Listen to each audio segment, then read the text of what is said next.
ọbụna omenala jikọla Igbo niile eweta ọjị etuve ga-ava.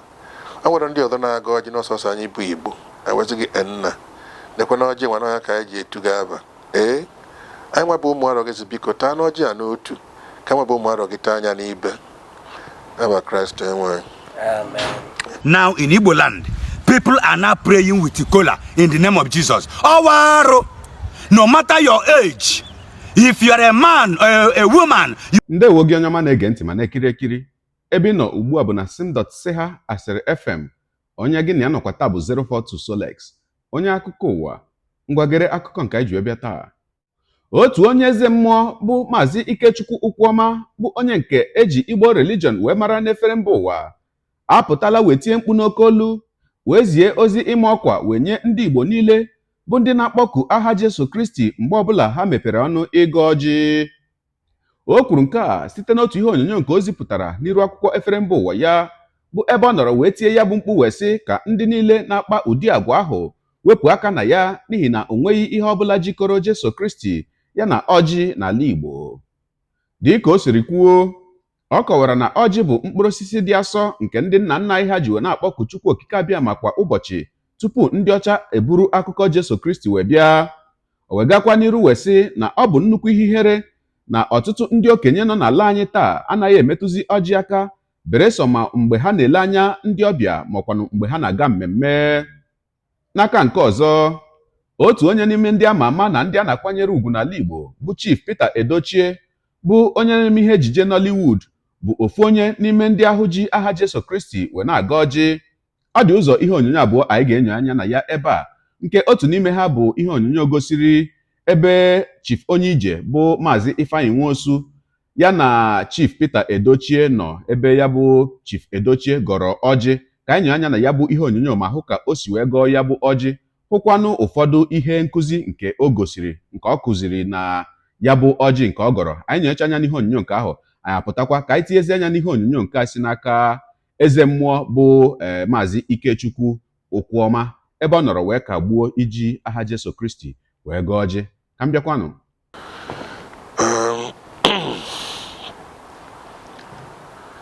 Osebla anyị ekene gị maka tata, kene gị maka nya bụrụ okpe ekene na-eto gị maka ọdịnihu. Ndị Igbo kwuru okwu si na onye ọbụla dị ndụ wee bụ arọ ọbụ na ọ maka igolu nke gara aga. Ya na anyị kene gị idubetara anyị n'arọ ọbụ. Ndị Igbo wee na-asị na agwụ nwere nchekwube adịghị egbu mmadụ. Anyị nwakwenye na ebe idubetara anyị n'arọ ọbụ n'ihi akwala anyị ụzọ. Ịya na-ebulu anyị ụzọ na-ekpere anyị azụ. Ekpere anyị bụ ka anyị na-anọchinyelu mmadụ, mmadụ anọchinyelu anyị. Mbọsị ikele mmadụ ka ikele ibe ọ ya bụ ekpere anyị wee bụrụ biko enna ka anyị dị ndụ wee bụrụ ebe anyị chọọ ka anyị bụrụ. Ekpere anyị ọzọ bụrụ ibe anyị na-eme n'ụwa ka anyị na-eme ka ọ na-adala n'uche gị, ịma na uche gị bịara arụ maka na ọ nwere n'ime anyị bunugo oge anya, mana ọnwa nwoke izite ka ọ kụziele anyị uche gị wee ma onye anyị chọọ ka anyị na-eṅomi ka anyị wee malụ gị ọbụma. Lotekwe na anyị anọrọ ya wee bịa, ọ bịara ịkụzi uche gị ewere okpiri tinye gị, anyị esoro wee tie, mana anyị kwenyere ikekwe na ọ bụ na anyị nị ya ma anyị esokwa olu tie nye maka na anyị amara eme. Ayọ anyị wee bụrụ biko gbaala anyị n'otego omelụ. A na-ayọ gị udo, a na-ayọ gị ịhụnanya, a na-ayọ gị ọganiru, a na-ayọ gị ogologo ndụ, a na-ayọ gị arụ ike. Anyị nwabụ ụmụaka gị si na-abụ amaka gị maka gịnị ikuku abụ ibe ga-aga ọpụwa mmadụ na-arụ ọbụla onye abụọ anwụrụgo inyere anyị ya na nkịtị. Iji mmiri wee gbaa anyị okilikili n'ime mmiri a wụnyere anyị azụ wụnyesi ụmụ ebe dị aṅa si anyị kwapịaba. Ị na-anya ọ dịka ọ na o zuru icheta ndị dị n'enu ana megadesi mba ka inyekwuo anyị ikpotekwuo ụmụ nnụnụ ndị na-ebe ebe si anyị n'ebe anyị na-abụ nke anyị libie ka o si wee so anyị mekata esi n'obodo ichetakwuo mkpụrụ osisi nna abụ amaka gị. Ọ bụ na onwe ka anyị si wee mebie biko ụgbọala anyị bụ ụmụ arọ na-awụ arụ na-abụ o nwere ebe dola anyị anya wee si biko na osi tata gaba dịrị mma ịma na ọ dịgo mma na ebe ndị Igbo na-agụ n'aba wesị na ebe a bụ ọjị ọ bụla omenala jikọla Igbo niile eweta ọjị etuve ga-ava o nwere ndị ọzọ na-aga ọjị n'ọsọsọ anyị bụ Igbo wesị gị nna nekwa na ọjị nwana ya ka anyị ji etu ga-ava anyị nwa bụ ụmụ arọ gị biko taa n'ọjị a n'otu ka nwa bụ ụmụ arọ gị taa anya n'ibe aba Kraịst enwe adị unu mma ibe anyị ngwa tupu ya gbawa ọjị a negodo ọsọ ọjị gbawa tinye n'azụ gị weve enye n'azụ etu a gị ma ime ibe kpatara ya ọsọ ọjị siri ike adapụ iwegharị n'iru ụmụ agbọghọ na iwe gị n'azụ iwe wee tie wetezie nye ngwadebe ọmagbughị ọnwụ ya ngwa na ọjị gbawa ntị ego ọjị na akpa na ọ dị abịa rụọ nke onye ọzọ chiebo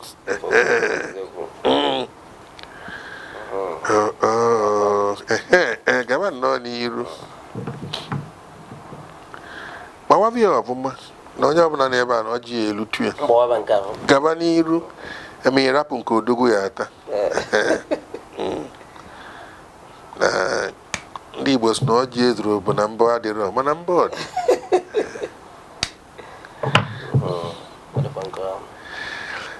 ya na asị na ọ adị unu ncha mma o ọ ya adị unu mma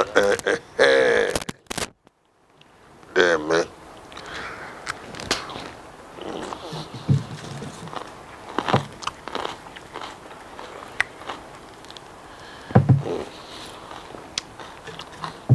ngwa bịa were na ọjị ngwa na bịa were na ọjị gwa n'anya debe kamera were na ọjị nga na God kamera ga unu n'okwu alụsị na bịa were ọjị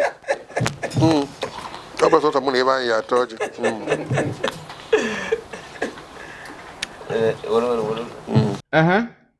ọkwa ikirichala nke ahụ ngwanụ ka anyị nyewekwa anya n'ihe onyonyo nke ọzọ bụ ebe eze mmụọ ahụ kwuru okwu ebe ọ nọrọ wee kagbuo iji aha Jesu Kristi wee gọọ ọjị n'ala Igbo ka m bịakwanụ. Ụtụtụ ọma, ehihie ọma, mgbede ọma, ụmụ Chukwu okike abịama. Ndewonu ndị Igbo. I am here to talk about arụ na-eme n'ala Igbo. Arụ na-eme n'ala Igbo. I have been to several occasions. I have been to so many gathering places. Igbo gathering. I am very much surprised that a Kola or Igbo will be given to an elder, an Igbo elder, a chief, a king, an elderly person in this society, in the community, in the family, to pray according to the way our forefathers were doing it in the past. Our forefathers worship Chukwu Okike Abiama with nature. Kola is one of the Holy Communion, is one of the material or things they use to engage themselves. Mgbe ọbụla mmadụ chọtara gị n'ụlọ, inye ya nzu n'odo, nye ya ọjị, ịnabatago ya n'ala Igbo. Despite that today, most elders you go to their houses don't have Kola anymore. They only buy Kola anytime they want to host meeting. This is what Christianity and civilization has done. Christianity and civilization has hijacked the tradition of our forefathers.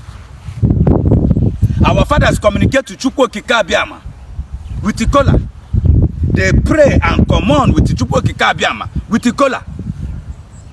Our forefathers connect to forces and powers with the Kola. I mean, not Goro, native Kola, Oji Igbo. And during that time, before they brought that efulefu they called Jesus, before they brought Christianity in our land, during that time, anytime they want to pray with Kola, they will never involve or use the name of Jesus. They will open Kola, They will use Kola to pray and connect to Chukwu Okike Abiama, the supremacy, and other forces under his feet and authority. And they will break it in unity, in love, in peace, and they will eat it with love and understanding. But today, what I am seeing in Igbo land, an elder, a chief, a king, in the community, in a family, is now praying with the Kola, Igbo Kola, in the name of Jesus. Breaking the Kola in the name of Jesus. You know, I have a menelu. That is the reason why we need to speak. We need to talk too much, because people say we involve ourselves in so many things. If we do not correct this arrow, because our arrow, correct our children will never correct it. Because our children will come up one day and started opening or praying with Kola with the name of Jesus. Jesus has nothing to do with the Igbo Kola. You can involve Jesus with the Boro, but Igbo Kola, you don't involve Jesus. Jesus, that's why Jesus doesn't have an Igbo name. Jesus doesn't have an Igbo name. Their own Bible God have an Igbo name, which is Chukwu Okike Abiama, Chineke, Chiukwu.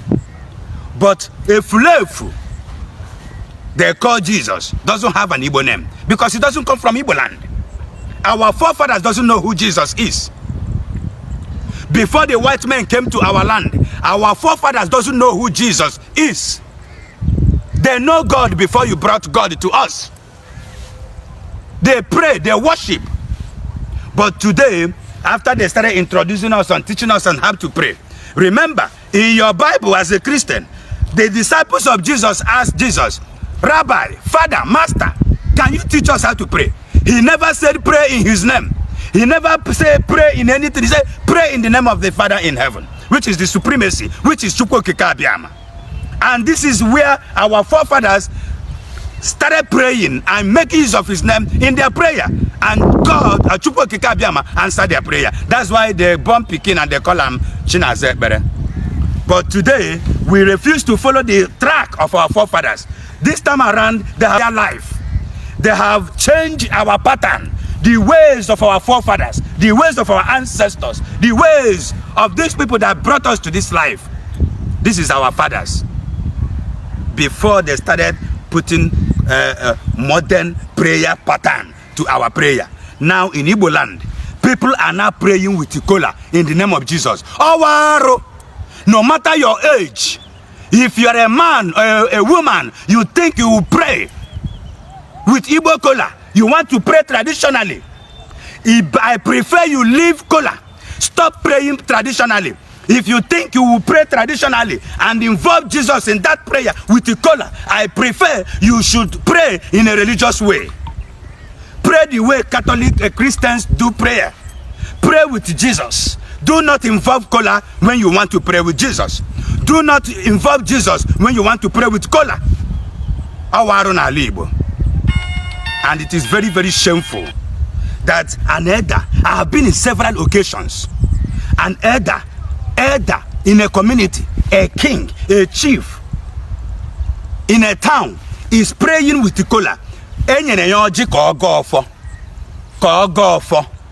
Ndi Igbo na-aga ọfọ ya eweli ọjị elu na-asị n'aha Jesus Christ, n'aha Jesu Kristi. Ọjị Igbo ka eji agọ Jesu Kristi. Ọwa arụ. If you don't know how to pray with the Kola, stay away from that our Igbo tradition, Igbo religion, and go back to that your religious prayer style, lifestyle, which is Christianity. If you want to pray in a traditional way, which is the way our forefathers do it, then remove that your Jesus in our prayer with the Kola. If you want to involve Jesus in your prayer, don't involve Kola. Go and pray with your Jesus. I say, Kachu ewu oji ubua inhede. I say, wepa aka enwe n'ofe before aka mmadu. We have children that is looking up to us. During the time of our forefathers, how did they grow up with their history? Somebody will come up and say, I was there when my father was doing it. I was there, I saw how he was doing it. And my forefathers or my father were teaching me. But today, the only thing I saw, I grew up, I saw my father doing, and what he handed over to me is Christianity, Bible and Rosary. Chaplet, I should pray to that Okoko called Virgin Mary. I am here to tell you, instead of you to pray with Igbo Kola and involve English to pray when you have Igbo Kola. Igbo Kola, the Insaneji Igbo, are go for anytime you have Igbo Kola in your hand. And it don't involve Jesus. Our forefathers, when before Christ came, before Bible came, before Christianity came, they don't pray with the cola in the name of Jesus. Our shalom. Ọkụ ikirichala ya bụ ihe onyonyo. Ugbu a nke akụkọ ụwa gaala ka m kwukwa na uche m nke njibụrụ mmadụ. Nwanne anyị nwoke bụ eze mmụọ daalụkwa na nke i kwuru ekwu, n'agbanyeghị na ọ bụghị ihe niile i kwuru ka m kwetachara na ya, mana ana m ahụkwanụ ụfọdụ eziokwu dị n'ime ya. Maka na abịa na ihe dị n'ọjị a, ana m ahụta ọjị Igbo a na-ekwu okwu ya ka otu oriri nsọ ahụ nke dị ezigbo nsọ na-abịakwa n'ụka bụ Holy Communion. Maka ọ bụ ihe a na-abụ mmadụ abụọ mmadụ atọ zukọrọ ewepụta ya wee kpee ekpere n'udo na ịdị n'otu wee rịọta ihe n'aka Chineke. Otu ahụ ka m si ahụtakwa ọjị. Nke ahụ bụ ihe mere m ji wee na-ekwenye si na o kwesịkwaranụ ebe ọjị si wee pụta, usoro eji eme ya bụ ọjị, otu esi agọ ya bụ ọjị, o kwesịkwaranụ ka esoro ya ma soruo ya n'isi. Maka na ejenube m ụka hụ ebe a na-agọzi oriri, wee hụ ebe a na-agọzi ya n'aha Amadioha maọkwanụ n'aha ndị ọdịnala. A ga-agọzikwa ya n'aha Jesu Kristi. Wee na-asị na nke ahụ kwụkwa n'ọtọ n'akụkụ nke ahụ iji wee kwuo ya. Mana asịkwa m kwuo, ana m asị na ụdị nkụzi a ịpụtara ịkụzi makwanụ ụdị ọkwa a ịpụtara ịma ndị Igbo ka ị na-agwakwanụ ihe ị na-ekwukwa n'okwu ya bụ ọjị Igbo. Ana m asị na bekee niile ị sụrụ na ya bụ ihe onyonyo, echeghị m na ọ dị mkpa. Dịka eze mmụọ ịbụ, ana m ele anya makwanụ enwere m nkwenye na ị mara asụ Igbo, ịsụtụkwara n'Igbo na ọtụtụ akụkụ ya bụ ihe onyonyo. Mana mgbe ọzọ, biko nwanne m, mgbe ọzọ ị chọrọ ikwu okwu dị otu a, maọbụ mgbe ọzọ ị chọrọ ịgwa ndị Igbo ihe gbasara ndị Igbo, ọ ga-aka mma ịsụọ ya n'asụsụ Igbo. Ọzọ dịka ibe ya, m chọkwara n'ikwupụta nke na-emegharị ọtụtụ ndị mmadụ anya na be anyị, nke m na-elebu anya na ị ka ga-emetụ ọnụ na ya bụ ihe onyonyo nke i mere, bụ ihe gbasara okpu, ihe gbasara ụmụ nwoke ndị Igbo ikpupu okpu wee gọọ ọjị. Wee na-asị, kedu ihe ịma maka ya? Gị bụ onye na-ekiri ihe onyonyo a, ka m na-ajụzi gị, kedu ihe ịma maka ya? O kwesịrị ekwesị ka nwoke onye Igbo kpupuo okpu ma ọ na-aga ọjị? Ka ikpupu okpu ọ bụ omenala so ụka wee bịa? Ọ bụ usoro eji ekpe ekpere na ụlọ ụka? Maka na agakwala n'ụmụ ọtụtụ ebe mụ na ọtụtụ ndị okenye anọọla, ma otu ihe nchọpụtara dị iche n'etiti ndị okenye na-aga ụka na ndị okenye na-anaghị aga ụka bụ na ndị okenye na-aga ụka ka m na-ahụkarị bụ ha chọọ ịga ọjị makwa na ha chọọ ikpe ekpere ewepụ okpu n'isi. Ndị okenye niile m hụrụla na-anaghị aga ụka bụ ọdịnala ka ha na-eme kamgbe a mụrụ ha, anaghị ewepụ okpu n'isi wee na-aga ọjị. Wee na-asị gị bụ onye na-ekiri ihe onyonyo a, kedu ihe i chere? Ị na-eche na ya bụ ikpupu okpu wee kpee ekpere so na usoro ikpe ekpere ndị ụka, ka ị na-eche na o sokwa na omenala Igbo? Dịrị anyị otu si hụ ya na ngalaba okwu, nakwanụ otu si hụ ya bụ okwu nke nwanne anyị nwoke kwuru ebe a na ngalaba okwu, ka anyị mara uche gị n'ihi uche onye adịghị ya njọ. Daalụkwa gị onye na-eso ebere anyị sonye. Ekelekwa m gị, wee na-asị gị jide ka iji. Onye asị ya jide ka o ji, ị mara na nke o ji kacha mma. Ekpere mbụ na Chineke nna ga na-anọnyere gị ọpụpụ gị na mbata gị, na-etinyere gị aka n'ezi ihe niile nke ị na-eme. Jee taa bụkwanụ mbụ ị na-ahụ onyonyo anyị, asị gị nnọọ. Onye gị na ya ka nakwa bụ 042 Solex, onye akụkọ ụwa n'iru akwụkwọ efere mba ụwa. Ya mere, ọ bụrụ na ka m mere dị gị mma n'obi nwanne, biko ọ bụ na Facebook na Instagram ka na-ahụ onyonyo, pịara m follow. Ọ bụ na YouTube ka ị na-ekiri ya bụ ihe onyonyo, pịara m subscribe ya na mgbịrịgba anya n'akụkụ, ka ime ike na-enweta ihe onyonyo ndị ọzọ m ga na-ewetara gị n'ọdịnihu. Ọ bụ na Twitter ka ị hụrụ ya bụ ihe onyonyo, pịara m follow. Ọ bụ na TikTok, itikere m follow ma atọ ọkụma. Igbo ndị ọma njem ọnụ, Igbo mụrụ nze mụ ọzọ, ekelekwa m unu. Wee na-asị na ọ ga na-adịrị unu niile mma. Ise ngwanụ tụsawara m ihe onyonyo a, na-atụsara m ya bụ ihe onyonyo na apịrị maka na share button ya mara gị mma ezigbo mmadụ. Udo dịrị unu.